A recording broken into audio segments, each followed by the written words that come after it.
My sister and I were choosing our unhatched husbands at the same time, but she rushed ahead and picked the golden egg. When the egg cracked open, everyone saw what looked like a worm inside. People started laughing at her, but my sister stayed completely calm. She picked up a dagger and stabbed her own chest, then poured her heart's blood onto the so-called worm. In the next second, golden light burst out. The worm turned into a real golden dragon. Everyone immediately knelt and worshipped, but little did they know, the more proud she was now, the more she would regret it in the future, because in my last life, I was the one who married the golden dragon to improve his powers. He took my heart's blood every day. He treated me as nothing but a tool. In the end, he left me and married a fox spirit instead. My sister didn't know any of this. She was jealous that first married the golden dragon, because the egg she picked never hatched for 5 years. She was so hopeless. She dragged me into a self-destruction ritual, and we both died in this life. We returned to the moment of choosing sealed beast husbands. Many sisters chose cat gods. Some picked sheep gods and wolf gods. One even picked a pig god. Everyone laughed at her. My sister,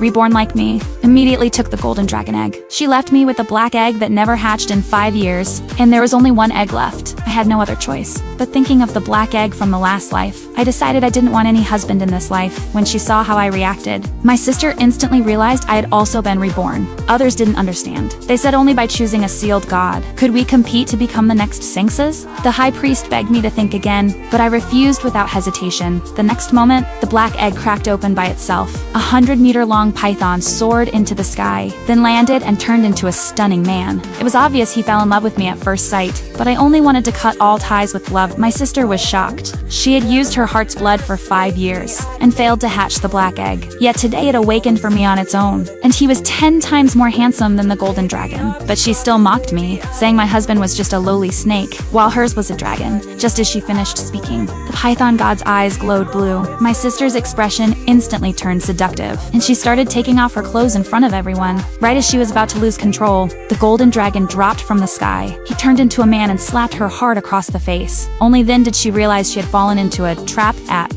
that moment, the clan leader spoke, saying all the husband eggs had been opened. In 10 days, there would be a sphinxes competition. The couple who worked best together would be chosen as the next saintes. After returning to the room, I packed up my things, planning to leave both the beast god and the clan. I had already decided never to rely on anyone again, but the python god seemed determined to stay with me. No matter where I went, he followed closely behind. Out of frustration, I pulled out some sulfur powder and threw it on his face when he wasn't looking. The next second, he turned back into his snake form.